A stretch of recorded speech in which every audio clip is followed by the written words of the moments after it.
Hello, welcome back to What Grinds My Gears with Aaron. I'm Aaron, of course, and before we jump into things, I want to introduce my first guest, Big Mike. It's Big Mike time. Hey, what's going on? What's going on, everybody? It's your boy Big Mike. It's Big Mike time. Shout out to Aaron for having me here. It's lit.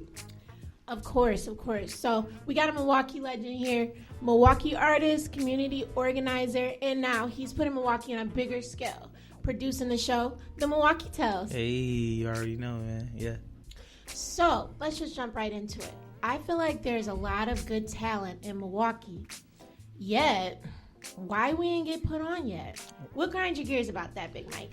Man, to be honest, man, it's sad. It's real sad because there's so many talented individuals here in Milwaukee, and people should have been noticed. So what grinds my gears about that is, why the hell we ain't noticed yet? Period. That shit pissed me off. We done got, man, myself alone, I got over 1 million views on YouTube. I know somebody seen it. Come on, y'all. Yeah. We've been ready to be put on, man. It's our time, man. So many talented artists, actors, actresses in the city, comedians. Man, what's up? Right. And since I've been producing and working with the movies, I've seen a lot of talented black people coming out from the city, and right. I'm just like, I don't know. What's going on where we can't really organize and get together? I guess just the little things, that the unprofessionalism and stuff like that. That's what be coming into play. At least that's what I see. I ain't gonna lie. From what I see, we've been getting a little better at coming together. You know what I'm saying? I was so proud of artists before most of them got locked up. But prior, you know what I'm saying, I've seen them coming together, doing videos together, music videos together, making songs together. And we was definitely getting a lot of attention. It's just sad, people can't leave that street life alone. But when it comes down to what I'm doing for the city, I'm bringing people together. You know what I'm saying? I'm bringing people together. So many people got to work with each other. I even had stories on sets where I have an actor come in. He said, what, such and such is in this movie. What? I've been trying to inbox him forever. He ain't never respond back. But thanks to me, they get to work together. You know what I'm saying? So it's just amazing what I'm doing for the city right now. So what grinds your gears about Milwaukee? What grinds my gears about Milwaukee? Honestly, I love the city. If I had to talk about Milwaukee, the only thing that just popped in my head was these goddamn potholes. That's what grinds my gears. Goddamn, car getting fucked up. Right, it's just crazy. Somebody's paying taxes. Right. Why is this shit not together? That's literally the first thing that popped in my head was potholes. When you said Milwaukee, I just thought about potholes. This shit is just crazy out here, man. Can't drive nowhere in the Milwaukee inner city without boom, boom, boom. It's just right. So with elections coming up, did you vote yet? Not yet. I plan on voting though. Okay. I feel like you want to ask me who I'm voting for. No, that's so. I feel like you wanted to ask me who are you voting for? People be scared too to people who they vote for nowadays. No, I don't get into all that. I'm not really a political person. Because when you get on social media, everybody want to talk about who they're voting for and what's wrong and right. And I feel like it's just another way to divide us. Right. Most definitely. I've been getting all them text messages nonstop. To vote. Oh, somebody just called me before I walked in here. Really? I'm thinking this, about some money. Hell, we calling about the Democratic clique. We calling about the Republican clique. I ain't got time, man. They called me late the other night talking about if you want to get out here and start working, you got to go pick up your COVID test. I said, excuse you? It was a dude. And mind you, it's 8 o'clock at night. Right. He said it closed by 9:30. I said, excuse you? Who is this? What if he was waking up out your sleep? I'm like, what the fuck? Who is this? He said, you trying to work? I'm like, what are you talking about? I guess go out and pass out them flyers and all that stuff. But I didn't even sign up for that. Yeah, it's come on, man. What are you talking about? What are you doing, man? It's late. Nah. That's crazy. It most definitely is, man. It definitely is. But it's important, though. So we got to make sure we get out and vote. You know what I'm saying? Okay. If you're listening right now, go vote. Our ancestors work hard for us to be able to vote. So let's go vote. Period. So let's just jump right into the subject of COVID, and how I haven't punched a clock since March. Oh, really? You know what I'm saying? Yeah, like that's a good thing or a bad thing? That's a good thing, considering like all the stuff that I've been doing, and I still graduated in May. Congratulations! Thank you. You know what I'm saying? So it's like I've been able to get jobs and do stuff in my field that's just made this stuff kind of fun. Like, if we have another shutdown, I'm still gonna be turned up. She said, "I ain't trying to go back." Right? What? Like, no, I used to be a server, so it's like definitely don't want to go back to that. I feel that. I ain't gonna lie. When it came down to this whole COVID situation, at first I was, you know what I'm saying, a little bit like, what's going on? You know, I take care of 2 boys full time. And then they hit me with the school shut down. I said, whoa. Real. It's whoa. The grocery stores is packed. I said, lines long. I'm like, man. But honestly, this whole, it's sad, you know, a lot of people has passed away due to COVID. On the plus side, it's this whole time I was able to really tap into what I really want to do. I was able to learn more about my kids. I was able to flourish with my career. So it's sad, and it's still kind of like, man, I got to find out a lot about myself and just really make things happen when it comes down to my family and my career goals, for real. I feel like a lot of people that I know that like kind of tapped into what they love to do, this is the time where they flourish the most. Like, I've had so much fun just like working on movie sets and just working and networking with people and stuff like this. Like, yeah, I gotta wear a mask, right? I absolutely hate, but I just love that. I don't know, it's weird. And you're right. And I got 2 daughters, and I'm just taking care of them by myself. And I really learned a lot about them. And within this time, like, they've grown so much, and I feel like we've even gotten closer. You know, that's a blessing right there. Because we was in a house. You know what I'm saying? Yeah, but definitely going to the grocery store, and when they was like 1 package of tissue each, it got real. I was so scared. Definitely got real. Limited on water. I'm like, come on, man, it's crazy, man. I ain't gonna lie, I bought plenty ravioli, plenty noodles. You can't go wrong with noodles. I was racking up on noodles. Ate noodles every week, man. We had plenty noodles. I ain't gonna lie. I was mad when I went back and it was all gone. Like, damn, they got the noodles. They caught on. Fuck. For real, man. But it's all good. I ain't gonna lie, when it came down to that mask, like, I remember the first time, like, going inside a business, they told me to put on a mask. It felt so weird. I'm like, for real? I ain't got to wear no mask. Even me and a friend made a bet, like, you got to wear a mask when you go in there. I'm like, come on. So then I went to Vegas, and, you know, Wisconsin be on things late. Yeah. In Vegas, you had to wear a mask everywhere you go. And then when I got back to Wisconsin, it was like they just enforced it. Like, you really had to wear it. It was like, I'm already used to wearing it. I ain't going to lie, it seemed like since we've been wearing the mask, it's like, it's just a part of the norm now. Like, I think, like, even when it's over with, I can just wear a mask. Like, I hate it. Wear a mask for the rest of our lives. That's what I feel like now. You hate it, though, huh? I hate it. That's what grinds my gears. Wearing a mask. No, for real, though, because I've been going to the gym. You know what I'm saying? A YMCA. Oh, yeah. And I wasn't even a person that worked out, so I kind of just tapped into this since COVID type shit. And, no, they make you wear a mask in the gym, dude. I got asthma. Yeah, that's crazy. What are you talking about? Yeah. That's crazy. I definitely had that same experience, especially when you're on the treadmill. It's like, really, and they'll walk past you to a Planet Fitness, like, keep that mask. Like, I cannot breathe.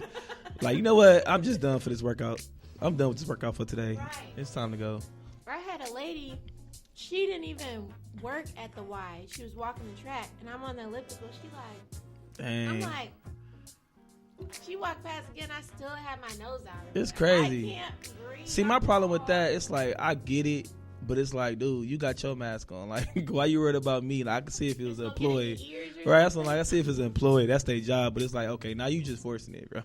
You know what I'm saying? Trying to recruit motherfuckers like, oh, look at her. Like, man, that's not our business. Right? It's like, come on, man, doing too much. Just focus on you wearing your mask, motherfucker. That's really what's crazy. And I guess it's scary. Like, how is this the real normal? Like, the new normal? Like, yeah. How? It's crazy in a matter of months. Shit's just different. I was just before COVID. Thank God I was able to take a vacation before they really had that shutdown and everything was closed. I was just in Texas and met 50 Cent and everything kicking in. It was just like a couple weeks later, shut down, nothing open. It was like, whoa. Thank God I was able to take a vacation before this shit started. Because, dog, them months was something serious just in the house. Couldn't go out to eat. Right. I still haven't been to the movies yet. Like, it's just crazy. I'm a dude who used to go to the movies every Tuesday with my kids. And it's just like, damn. It's sick. I haven't been able to go to the movies. It's just real crazy. Yeah, no, the last time we went out of town, we went to Arizona in January. Mm-hmm. I'm like, man, but like now, the flight tickets is really cheap. You know what I'm saying? Yeah, most I'm definitely. trying to go somewhere, but if they do this shutdown, but Wisconsin's the worst. Mm. So that's crazy, right? Still go travel because we're the worst. Yeah, right we now. definitely the worst. They're gonna be like, you're from Wisconsin? Please turn your black ass around. Most definitely, man. That's crazy. It's crazy because it's like, man, we the worst, but it just don't seem like it. Like, you know what I'm saying? Like, I see so many people not wearing their masks. The clubs, bars still packed, cracking, going out, turned up. It's just like, that's why we're the worst. Ain't nobody taking that shit serious. Right, and I think as black people, I don't know how to say like undermine, but we don't take it serious. Like when we get sick, we just it's a little cold. We still be working through it. We still just be doing whatever out here. Yeah, it's crazy, man. It's definitely crazy. Yep. I had some experiences. My mom got she caught it. And before she caught it, I was trying to tell her, like, hey, ma, that cough don't seem real. I mean, it seemed like a regular cough. Like, you all right, ma? Coughing more. I'm like, oh, ma, you need to go to the hospital. You know how it is. Mom was not going, I ain't got to go to no hospital. I'm this, that. I'm like, ma, I just bought you some medicine. Like, you still coughing. Like, you need to go get checked out. And she eventually ended up getting checked out, found out she had COVID, and it seemed like it got worse when she found out she had it. And I ain't gonna lie, I was real nervous, real scared. I thought I was gonna lose my mom. Like, I bought everything I can to make sure that she, you know, get back in good health. And thank God she was able to, you know, pull through it. So I feel like anybody who haven't experienced that with a family member or with themselves, like, hey man, it's real. Like, you know what I'm saying? So wear that mask. Yeah. For real. It is real. It is real. So, let's just talk about Milwaukee Tales. I mean, how is that going for you? You just finished up your last episode, like a season finale, Halloween special. And how was the whole experience? Well, I mean, let me dive on how I got to the Milwaukee Tales. All right, so honestly, like last year, I was popping. I had over 100,000 some followers. I was doing I'm gonna tell you like this videos. You know what I'm saying? For everybody that's listening or watching, you know, I know y'all know that. You know, it was going viral. A lot of celebrities was posting my videos. I was commentating on whatever was popping, whatever was trending. I ended up losing my page when I came for Just Hilarious. Facebook done got so strict. I was just being funny. I said some shit like called her a tranny in the video. It was just like a little funny video, you know what I'm saying? But Facebook took it serious. That's the first time I got blocked for 30 days on Facebook. And after that, I just kept getting blocked again. Then one day I logged on Facebook. My whole page was gone. Remind you, I was selling merchandise around the world. My videos was hitting over, going viral. Every time I drop a video, I had so many people watching and waiting. I learned a lot about that whole experience. Like, never put all your eggs in one basket. I only had one platform. I should have been working my other platforms, but I was just stuck on Facebook. So to wake up and all that just took it from me. It was like real sad and depressing. It got bad. I wasn't making no money. I had to go back to work. Now imagine going to a job and there, oh my God, Big Mike here. What's going on? What you doing here, man? I thought you was in California or something. I'm like, yeah, you know what I'm saying? It was just like a sad feeling. But then it got to the point where, oh, what's up, Mike? You know what I'm saying? Like, they was super geeked to see me at first. And I was just like, how you doing, Michael? But anyway, I tried to get back on Facebook, man. They was allowing me to get back on there for like 6 months. Damn. So then, so I finally was able to get back on Facebook after that 6 months. I created 2 viral skit videos I was doing that went viral. I was able to get my following back up to like 18,000. After that, it was just like, dog, everybody doing skits, everybody making comedy videos. What I'm going to do, man, let me just get back. Let me do something different. Now, if you've been following me forever, you know on YouTube I've been making videos for a long time. Right. Like, I was shocked myself, like, damn, I did this? I don't even remember doing this. How did I write this story? But I used to stay doing, like, short films and stuff like that back in the day. So I'm like, let me just do something different for Milwaukee. And that's when the Milwaukee Tales popped in my head. Okay. So I had like a little script. It wasn't like how it is now, like so in depth, but I definitely knew what I wanted to do for the first episode. I ended up tapping in with a camera guy who was shooting my music videos, Rough Copy Films, and we shot the first episode, Dumper. That hit like 10,000 in one day, and I was like, wow, you know what I'm saying? Because it's like that's me coming back to YouTube. And after that, it was on a popper. I was able to connect with so many talented artists, and actors and actresses in the city, comedians. Everybody wanted to be a part of the show. And hey, we got 12 episodes out now. You know what I'm saying? Nice. Yeah. Nice. So excited about that. So excited, man. I can't wait to see how everybody gonna respond after watching this Halloween episode that come out this Tuesday. Okay. November 3rd. So at 7:00 p.m. So I'm excited. But yeah, Milwaukee Tales is definitely it definitely revamped me. It had me back connected with people in the city, because when I was doing I'm Gonna Tell You Like This, you know, it kind of got to a point where, you know, I had supporters, I had people who hated that character, you know what I'm saying? But by me doing the Milwaukee Tales, a lot of people who had something to say about me, they definitely remember, like, damn, I forgot he was so talented, I forgot this, that, like, and everybody started, you know how it goes, you know. Right, that's Milwaukee. Yeah, it's Milwaukee for you, so yeah, man, it's definitely been a great experience. Everybody talking about the show. It's just amazing what we're doing for Milwaukee, for real. Nice. All right, man. So that's what's up. So what grinds your gears about working with certain actors? Like, what makes you not want to work with an actor or actress anymore? I ain't gonna lie. What grinds my motherfucking gears about that? Honestly, to be honest, man, it's just first thing first is not being on time. If you're not on time, that definitely frustrates me. That definitely grinds my gears. Also, when it come down to script reads, and say for instance, we're going through a script, and I'm open to suggestions, but if the script is already set in stone, it's like, come on, don't try to change my script up. Especially if it's like the fourth rehearsal. Like, come on, girl or guy. Like, dude, we've been practicing the same script. Oh, I think we should do it this way. Like, no. Dude. No. When I worked on Circumstances 2 on set back in, what was this, July, there's none of that, dude. Like, as far as working with a bigger production team, dude, the director will tell you to shut up. The director would be like, okay, quiet on set, we gonna do it how the script say. Right. And that's just period. Like, if the writer and the director, they have to be on one accord. You know what I'm saying? And the director knows what's best for what is seen on screen, and the writer knows what's best for the story. You know what I'm saying? But at the same time, you need that team. Most definitely. You need that team for them to go back and forth. But that's just them. You know what I'm saying? And then from there, they tell the next line of people what is going on and so forth. And a lot of people, like, you know, I know you work with new actors, so they don't really know how a real set goes. But, like, even when I was in school, man, like, the teachers, they were not sweet on us. Like, even down to how they talk to us. Because they're like, dude, when you get on any set, I mean, white people or black people, like, people get ignorant. They will tell you to shut the fuck up. They gonna do that, dude. Like, this is not that. Right, period. most definitely. But the time thing, that definitely grinds my gears.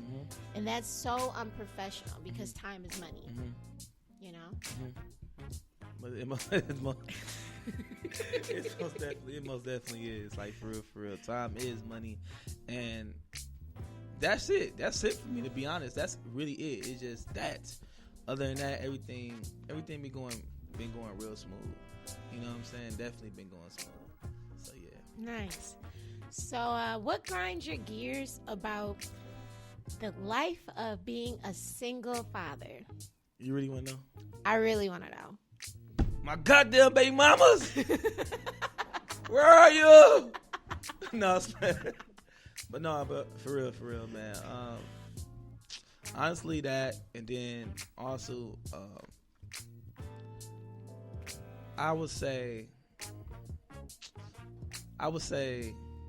what really gets to me is the homework process.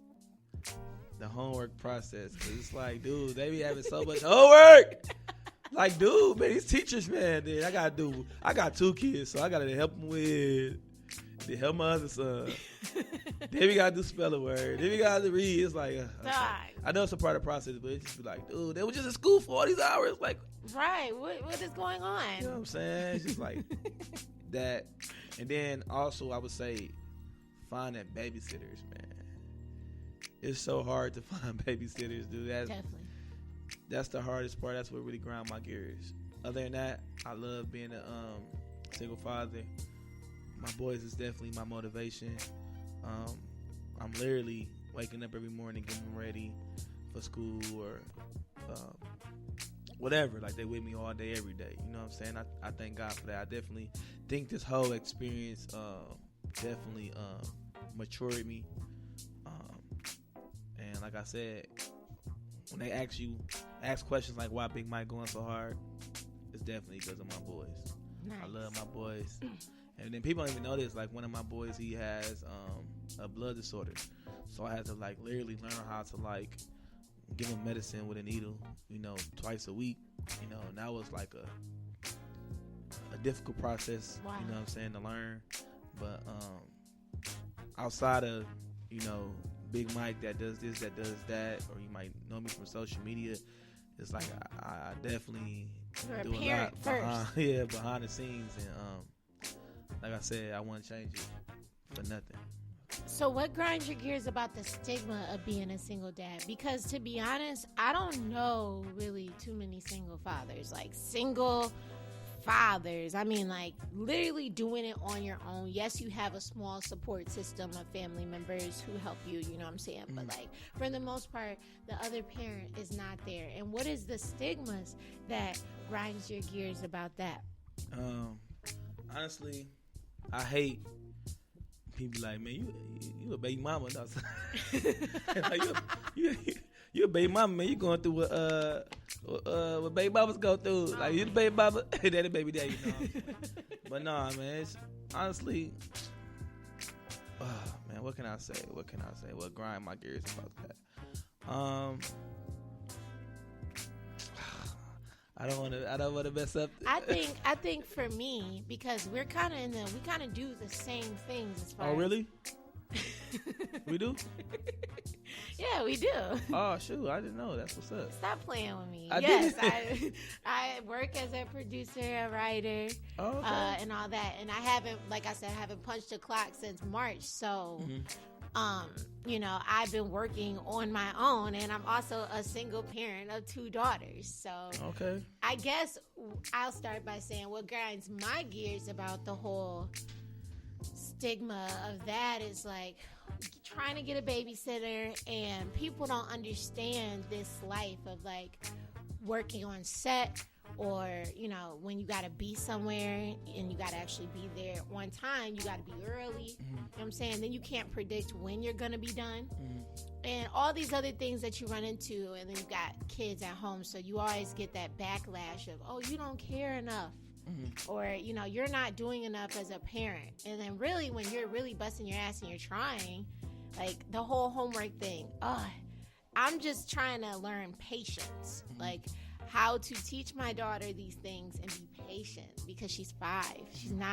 She's just learning. She knows the alphabet, but she's just learning how to read. I don't remember that, but I'm sure my teachers were patient. You know what I'm saying? I'm sure my mom was patient. So it's just like learning all that and dealing with all that, and then people still treat me like I'm just a baby mama.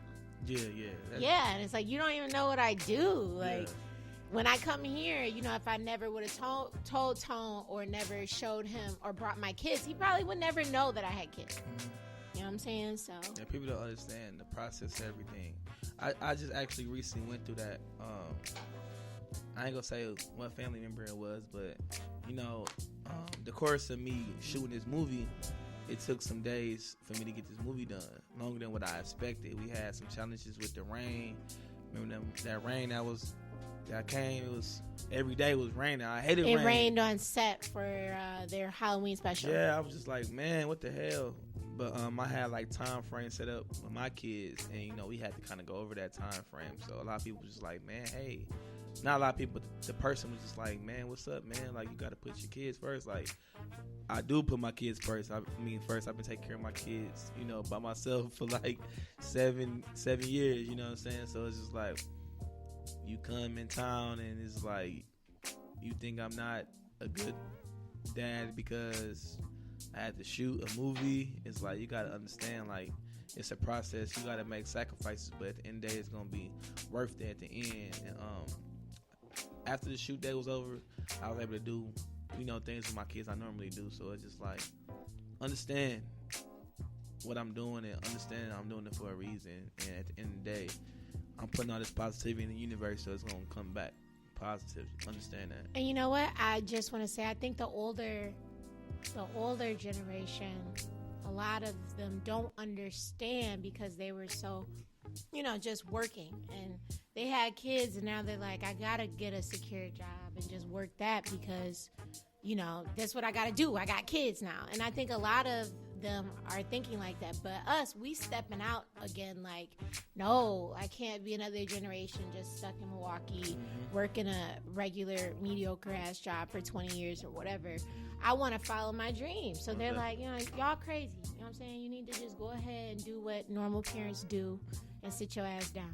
You know what I'm saying? So that's why it's like, oh, you're neglecting your kids. No, like when you are on set, you know, or doing whatever, you're shooting for 5-10 days, depending on what you're shooting, or you might be shooting for a month, depending on, you know, how big, large of a scale your production is. But after that, you literally reap those benefits of your work and stuff like that for the next however many months where you ain't really working. You're going and doing interviews, or you're doing this or that, making your money other ways, but you get to spend more time with your family. Right. And I think that's, people forget that in the heat of the moment when I need you. I need you to watch my kids. I need you to be there as more than just a babysitter. I need you to do homework and feed them and give them baths, all that. You know what I'm saying? That comes with the, okay, so when it's time to go kick it, and now we reaping all these benefits, you reaping these benefits with me versus you fighting with me this whole time, and now you can't, you know what I'm saying? Now I got to do it on my own, but you can't really reap those benefits with me now. Right. You know what I'm saying? So keeping it 100, man. That's what grinds our gears. Now y'all Real know. talk as single parents. You already know, Definitely. man. Real for real. That was dope. Milwaukee Tales streaming on YouTube. You got the Instagram page and the Facebook page. Yep. If you need to follow, if you want to follow it, all you gotta do is go on Instagram and search at the Milwaukee Tales.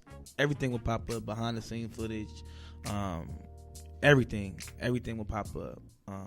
If you haven't seen the show, go watch it. It's so many great stories. Each episode tells its own story, so you ain't gotta watch episode 1 all the way episode 12. You can watch episode 7 because it's its own story, and you're gonna love it. For everybody that's listening right now, you know you got to start from somewhere. So shout out to everybody who supported each and every episode, and I love each and every episode. But from episode 1 to about episode 7, the production wasn't as good as it is now. You know what I'm saying? It's all about progression. All about progression. The stories is good, but you know, the production, we grew. You know what I'm saying? The budget got bigger. We got more in depth when it came down to the scripts. So all you got to do is watch episode 1 to episode 12, and you will see the growth, and you're gonna love it. And you're going to be like, dang, how did I not know about this? You know what I'm saying? Because this is something great for the city. if you don't know about it. Shout out to everybody that do know about it though. Plus, all these were postered around the city. Every fast food place. McDonald's, Wendy's. Every fast food place. I'm like, what is this? Like, what is Milwaukee Tales? And definitely went on YouTube. You know what I'm saying? So he did really good with like promoting and all that. So most definitely. If you ain't heard about it, then you just don't know. Hey, if you haven't heard about it, it's too late to be a part of it because I'm about to get ready to leave and go shoot the Chicago Tales. I'll be gone starting next week. So shout out to everybody that supported the Milwaukee Tales. It's been a long journey this whole year. Like I said before, there's so many amazing people here.